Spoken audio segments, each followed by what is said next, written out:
As howling winds echo across the snow-covered reaches of the wild Northwest, the Quaker Oats Company, makers of Quaker Puff Wheat and Quaker Puff Rice, the delicious cereal shot from guns, in cooperation with the Mutual Broadcasting System, present by special recording Sergeant Preston of the Yukon. It's Yukon King, swiftest and strongest lead dog of the Northwest, breaking the trail for Sergeant Preston of the Northwest Mounted Police in his relentless pursuit of lawbreakers. And King, on you, Husky! Gold discovered in the Yukon. A stampede to the Klondike in the wild race for riches. Back to the days of the gold rush. And the adventures of Sergeant Preston and his wonder dog, Yukon King, as they meet the challenge of the Yukon.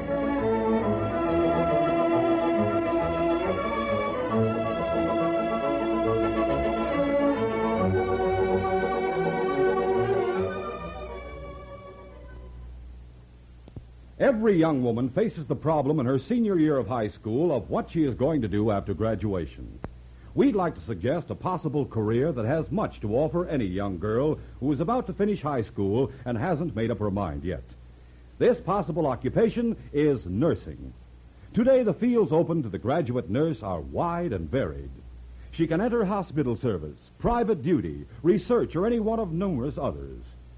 To become a registered nurse, you must complete the usual 3-year course, or you may combine your studies with 4 or 5 years in college and earn a B.S. degree, too.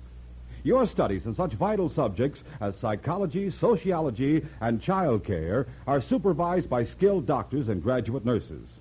If you're interested in finding out more about this career, you should go to your nearest hospital or collegiate school of nursing, or you can discuss it with your school advisor.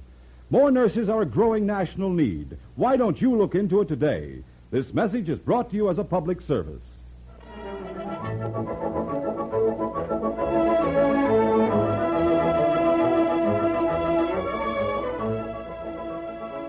A light snow was drifting down, and a dark, sullen-looking sky threatened worse weather to come, as 2 rough-looking men halted their teams before a lonely cabin on the banks of the Yukon River.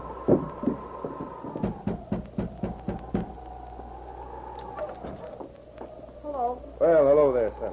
What's your name? Gary Wallace. Glad to know you, Gary. I wonder if me and my partner here could get a bite to eat. Gosh, I don't know. Bet you wouldn't turn away a couple of hungry travelers, would you? We've come all the way from Circle City up in Alaska. Ran out of grub last night. I'd like to help you. What's stopping you? If it's money you're worried about, we'll pay for what we eat. Oh, it's not that. You see, my dad doesn't like visitors. He warned me not to let anyone in while he was gone. Oh, he's not here, No, he went to Dawson to stock up on supplies. huh? In that case, I reckon he can't very well keep us out. Come on, Magpie, let's go inside. Yeah. Golly, my dad's not going to like this. Go on, stop your beefing and rustle us up some grub. Intimidated by the threatening manner of the 2 rough-looking strangers, Gary did as he was told. The 2 men ate ravenously. When they'd wolfed down the last morsels of the meal which Gary had prepared, the man called Spade remarked, You know, it sounds to me like your old man is a kind of a gent that don't trust banks either. He doesn't. He lost all his money because of a bank failure back in the States. He's never trusted them since. Kind of risky keeping all his gold right here in the cabin. Oh, there's no danger of anyone stealing it. You see, he has it hidden away behind a loose stone in the... he keeps it in a special hiding place. What? Now, that's interesting. I wonder where that hiding place would be, Magpie. Yeah, I was wondering the same thing. Behind a loose stone, he said. Uh-huh. Only one thing inside this cabin that's made out of stone. That's that fireplace. Well, let's go take a look. Yeah, let's do that. No, you have no right to... Shut up and sit down. Don't seem like any of these stones is loose. It must be here someplace. Wait a minute. By thunder, you found it. Please don't take out that stone. Shut up, kid, before I caught you one. You take your knife a minute, Magpie, while I pry out this stone. Yeah, here it is. Well, what do you know about that?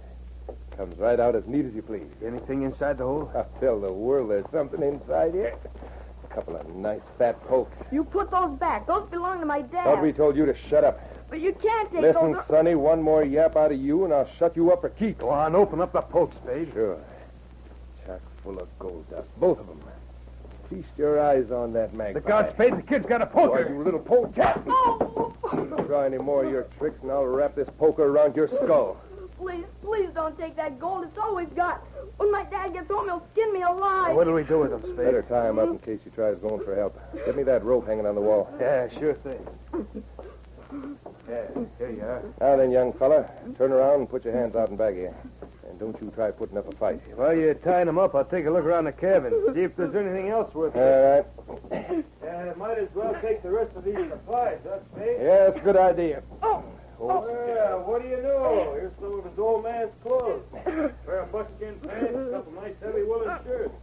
Looks like they just about fit me. What are you doing now? I'm going to try out some of these clothes. I thunder you take anything lying around loose. No wonder they call you magpie. Why shouldn't I take it? I've been needing some new duds for quite a while. I guess that'll hold you, kid. Get them all tied up? Yeah, now hurry up with them clothes. The sooner we clear out of here, the safer we'll be. That same day, Sergeant Preston was returning from 40 Mile to Dawson City. As the afternoon wore on, the weather grew steadily worse and finally developed into a howling blizzard.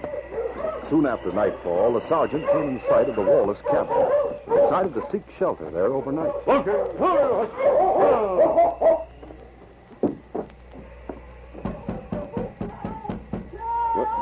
wrong in there, King. Let's see if the door is open. Golly, thank goodness you heard me. Wait a minute till I light the lamp.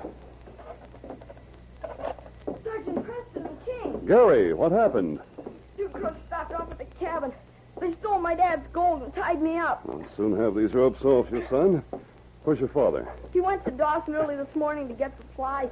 I thought he'd be back by this time. The storm probably delayed him. Golly, I'll be afraid to face him. Huh? What do you mean? It's my fault the gold was stolen. Dad had it hidden behind a loose stone in the fireplace. I talked too much and gave the secret away. Perhaps we can find those crooks and recover the gold, Gary. I sure hope so, Sergeant. There you go. You're free now. Thanks a lot. Gosh, they have those ropes tied awful tight. My arms are numb. What did the two men look like? Well, one was real big and husky and had black whiskers. His name was Spade. The other was called Magpie. He was shorter than Spade. And he had sort of sandy-colored hair and a mole on the left side of his nose. Any idea which way they were heading? They said they'd come from Circle City, Alaska. Heading south, in other words. Probably on their way to Dawson. Golly, Sergeant, if you go after them, please take me with you. Why, Gary? I'm scared to face Dad. He'll whale the tar out of me. Oh, gee, I'll bet that's Dad now. Take it easy, Gary. You'll have to face him sooner or later. May as well get it over with now. What in blazes is going on here? I have some bad news for you, Milo. Bad news. What are you talking about? Two bandits were here and stole your gold. What? Stole my gold? Oh, I couldn't have. I had it hidden away in the... They did. The stone's out. I couldn't help it, Dad. I didn't mean to tell them. It just slipped out. You no good young lout. I'll teach you to keep that mouth of yours shut. Wait a minute, Milo. Get out of my way. I warned him not to let anyone come in the cabin while I was gone. I said, wait a minute. What's done's done. Gary made a mistake, and he realizes it. Taking your temper out on him isn't going to get your gold back. Over $6,000 worth of dust I had. All the gold I've taken out of my claim so far. It's your own fault for keeping it here in your cabin. If you'd put it in the bank, this wouldn't have happened. Banks. Don't make me laugh. I want nothing to do with banks. Or people either. Now, get out of my way while I give him what's coming to him. Hold it a minute, Milo. If you want any help in getting your gold back, you'll have to be fair with Gary. If you promise me that, I'll see what I can do. All right. But just what do you think you can do? Possible I'll be able to trail the bandits. Gary, they leave anything behind that might give King their scent? Well, yes, sir. They left some clothes behind. Some clothes? Yes, sir. The one called Magpie took a shirt and a pair of trousers that belonged to Dad. What? And left his old ones here. What's that? Calm down, Milo. This may be the means of getting your gold back. Where are the clothes he left behind, Gary? Over there in the corner, on the floor. Oh. Come on, King. After King had sniffed the clothes, Sergeant Preston took him outside and began working in circles around the cabin in hopes that the great dog would be able to pick up the trail of the two criminals. About 20 minutes later, the sergeant re-entered the cabin with a grave look on his face. Well, what's the matter? No luck? No, Milo. The blizzard's wiped out the scent completely. I knew you wouldn't be able to catch him. Let's have another look at those clothes. What are you going to do, Sergeant? See if he left anything in the pockets that might give us a clue. I'm pretty sure he went through the pockets of his pants. Oh, wait a minute. There's something in his shirt. A piece of paper. Yes. With a diagram drawn on it. It's like a map, and it's got printing on it. Evidently shows the layout of a mine on Siwash Creek. Look, it's got the location of a safe mark. Not only the location, the combination of the safes written down here, too. Golly, I'll bet they're planning to rob that mine. A lot of poppycock, if you ask me. Maybe, maybe not. The way these mine buildings are laid out, I'd say this was a diagram of the Ace High mine. How long ago did they leave here, Gary? It was sometime this morning, about 10 or 11 o'clock. In other words, 6 or 7 hours ago. If they headed straight for Siwash Creek, they should be there soon. Come on, King. You and I have some hard traveling ahead of us. After leaving the cabin, Spade and Magpie had headed straight for Siwash Creek. When they arrived at their destination that night, they took up a position in the hills overlooking the Ace High mine. They waited for about half an hour after the last light had gone out in the mine bunkhouse. And then Spade said, I reckon they're all asleep by this time. Yeah, we just have to take care of the watchman in the mine office. You got that diagram with a combination to the safe on it? Sure, it's right here in my pocket. Holy mackerel. Now what's the matter? I left the diagram in my shirt pocket back at that cabin. Yeah, you stupid jughead. Thought you went through your pockets. I did go through my pants pockets. Guess I forgot about my shirt. Well, we'll have to go back and get it. No, we won't. I can remember the combination. Are you sure? Sure. Let's see. Right 10. Left 16. Right 2, left 20. All right. And grab your gun and let's go.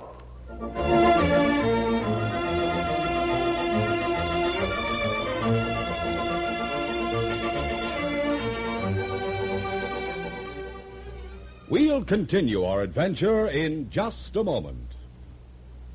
Hurry and get pencil and paper right now. There's some fun and excitement waiting for you. Can you guess what it is?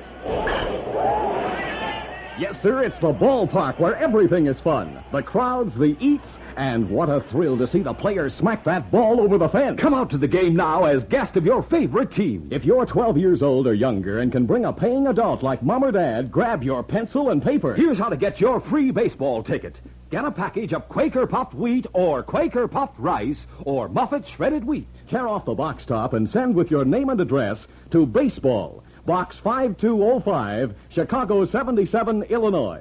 Details are on every ticket. Hurry, send a box top now from Quaker puffed wheat or puffed rice or Muffet shredded wheat. You get 2 free tickets when you send the guarantee seal from Quaker Paco 10. We'll give you the address now and again later in the program. Write it down. Baseball, Box 5205, Chicago 77, Illinois.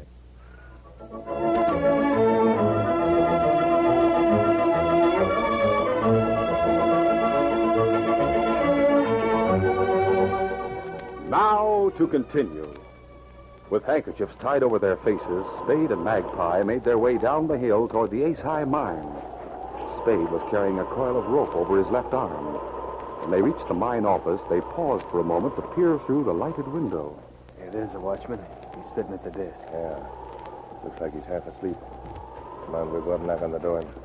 Let me do the talking. Who is it? A traveler. I need help. My partner busted his leg out in the trail. Wait a minute while I open up. Masked man. Get your hands up, mister, and start backing up. Won't do you no good to hold me up. I can't open the safe for you. I don't know the combination. Shut up and turn around. But I'm telling I you... said shut up and turn around. That's better. That's what I call a real sweet rap on the head, Spade.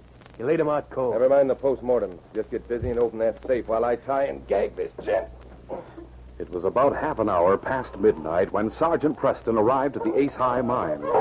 He saw that the buildings were aglow with light, and a small group of men were gathered around the open door of the mine office.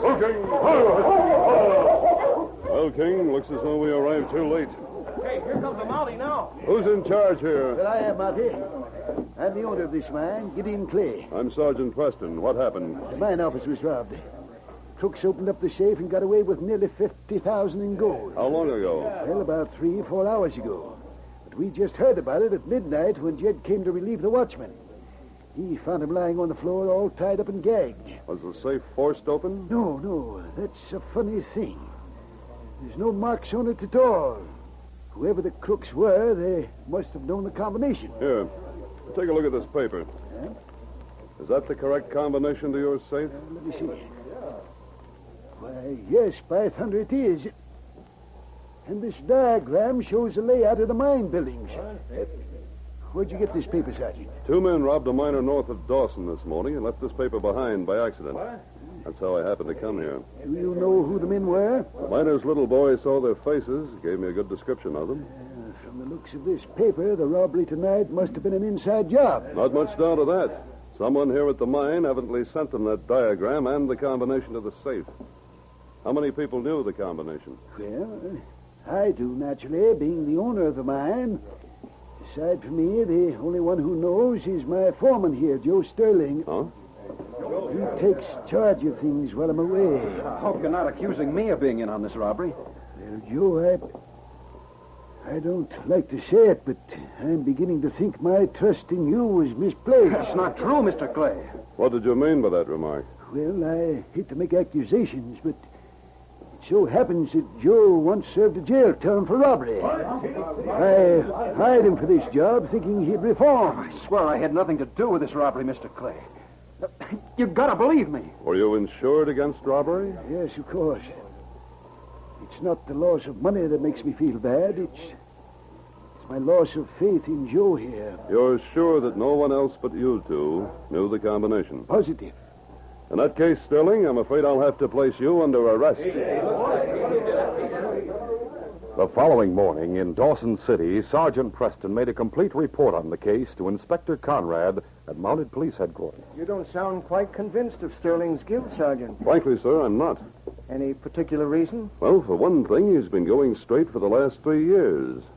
I've questioned him, and he strikes me as being honest. Well, that wouldn't count much with the jury. No, sir, I realize that, but the whole thing just doesn't make sense. Sterling was the only person, in addition to the owner, who knew the combination, and on top of that, he had a prison record. How could he hope to profit by the crime when suspicion was dead certain to fall on him? I see what you mean, Sergeant. But if not Sterling, then whom can we suspect? In my opinion, sir, almost anyone at the mine, including Gideon Clay. The owner? Yes, sir, he was insured against robbery, and that means he might have planned the job himself in order to collect the insurance. Well, all this is guesswork, Sergeant. Unless you can unearth some definite facts that incriminate someone else, I'm afraid we'll have to hold Sterling in custody. Very well, sir. In the meantime, alert the city patrol and send the descriptions of the 2 hold-up men to all police posts in the territory. And check all hotels, boarding houses, and cafes here in Dawson. Right, sir. Come along, King. Soon after the sergeant left Inspector Conrad's office, Gideon Clay knocked on the door of a certain room at the Imperial Hotel. Oh, it's you, Clay. Where's Speed? He's here. Come on inside. Well, howdy, Clay. Guess we pulled off that job pretty neat last night, huh? From what I hear, that wasn't the only job you pulled off in the last 24 hours. Huh? Oh, we robbed a miner yesterday morning, if that's what you mean. How'd you find out about that? You stupid fools. You left that diagram behind I sent you. The Mounties got a hold of it. It was Magpie's fault, not mine. Well, whoever's to blame, we're in a fine mess. The Mounties have connected up the 2 jobs. Now they're looking for you. Calm down. They ain't found us yet, have they? They'll find you all right, now that they have your descriptions. And when they do, that miner's kid will be able to identify you in front of a jury. They don't sound so good, We'll Spade. clear out of Dawson. Lie low for a while. You'll do more than that. What do you mean? I'm not taking any chances. I want the 2 of you to go up to that miner's cabin and get rid of that boy.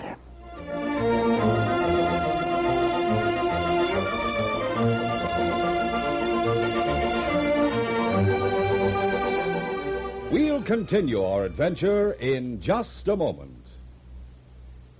Say, kids, have you ever seen a star baseball player in person? Maybe you've seen his picture on the sport page or on the screen. But what a thrill to see him in person, right there on the ballpark with the crowds cheering and yelling. And now's your chance. Come on out to the ball game as guest of your favorite team. You can get in the park free if you are 12 years old or younger. Just bring mom or dad, a paying adult. To get your free ticket, just get a package of Quaker puffed wheat or Quaker puffed rice or Muffet shredded wheat. Tear off the box top and send with your name and address to Baseball, Box 5205, Chicago 77, Illinois. Details are right on the ticket. And boy, what fun you'll have. What excitement. Hurry, kids. For each free baseball ticket, send a box top from Quaker puffed wheat or puffed rice or Muffet shredded wheat. Or get 2 free tickets by sending the guarantee seal from Quaker Pack of 10. Write down the address so you won't forget. Baseball, Box 5205, Chicago 77, Illinois. Send right away.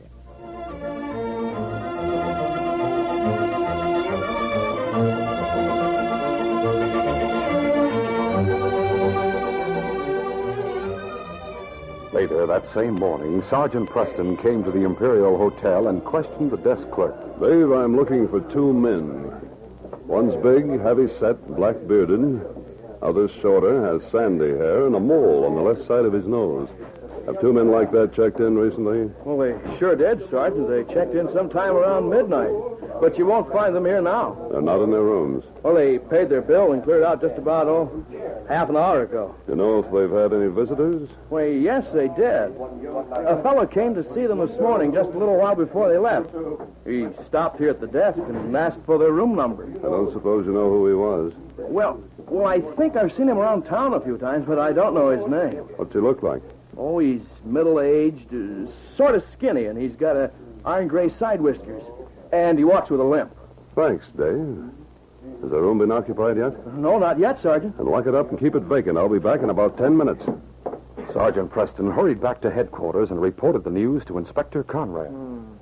Does that description of their visitor mean anything to you, Sergeant? It certainly does, Inspector. It's a perfect description of Gideon Clay. Gideon Clay? Yes, sir. I suggest we send a constable to the mine immediately and arrest him. In the meantime, I'll take King back to the hotel and put him on the trail of the 2 hold-up men. Go to it, Sergeant. It looks as though you were right about Joe Sterling's innocence. It was mid-afternoon when Spade and Magpie approached Milo Wallace's claim.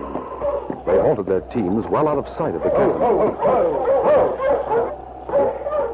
Leave our sleds here so they won't hear the husky. Yeah, good idea. All right, let's go. Continuing on foot, the 2 men made their way through the trees bordering the trail.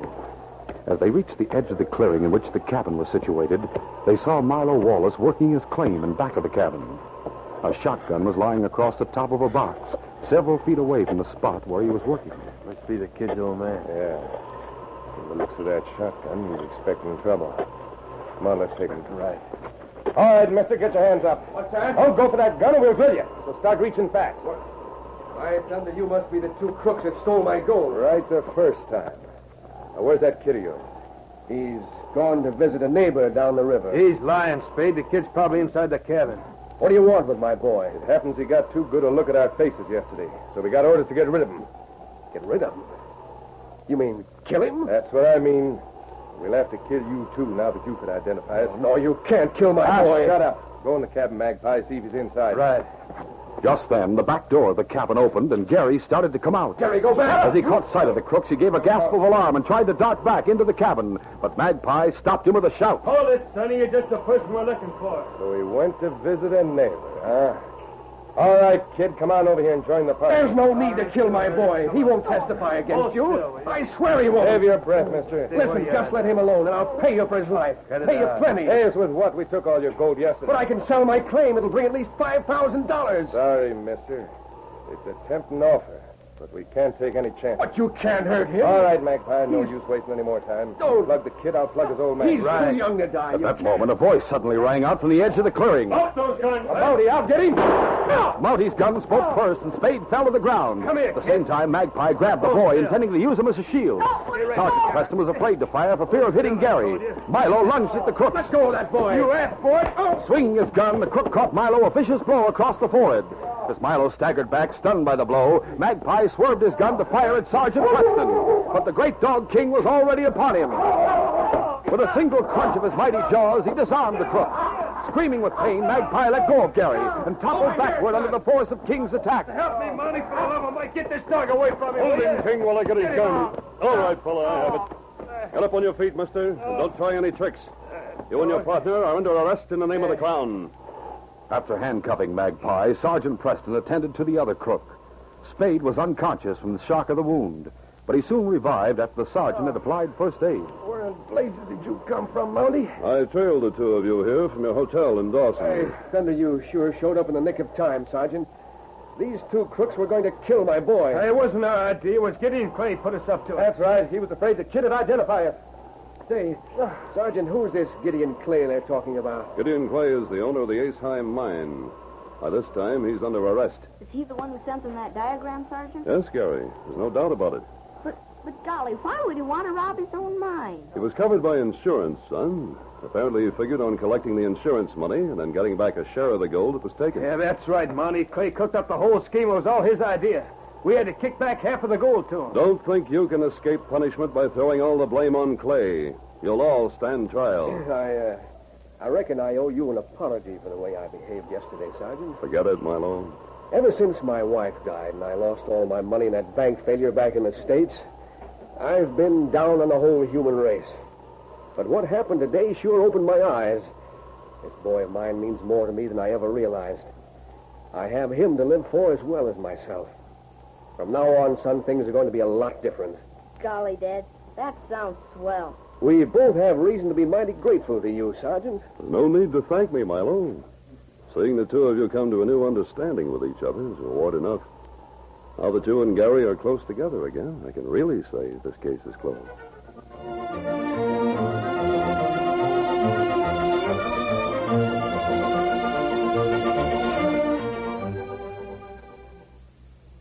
Here's a Mutual note for you.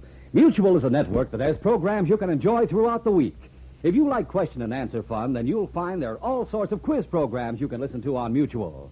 You can try and outguess the contestants and see if you know the right answer before they do. Even if you don't know, it's loads of fun listening to others, and you can learn a lot at the same time, too. And some of you boys and girls probably have favorite songs and favorite singers that you like to listen to. When you tune into Mutual, you'll hear many of the stars you like best, singing and playing the kind of music you enjoy most. Don't forget, too, there are programs of outdoor adventure and others of barn dance music and jamboree. There's plenty of good listening waiting for you on your Mutual dial. Tune in every weekday afternoon for Mutual's famous programs, especially designed for adventure lovers. And remember to listen other times as well for different kinds of programs you like over most of these stations.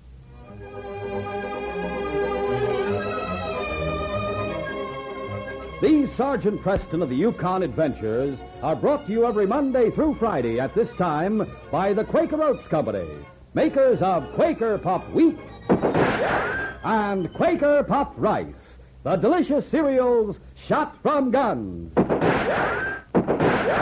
By special recording in cooperation with the Mutual Broadcasting System. They are a copyrighted feature of Sergeant Preston of the Yukon Incorporated. Created by George W. Trendle, produced by Trendle Campbell Muir Incorporated, and directed by Fred Flowerday. The part of Sergeant Preston is played by Paul Sutton.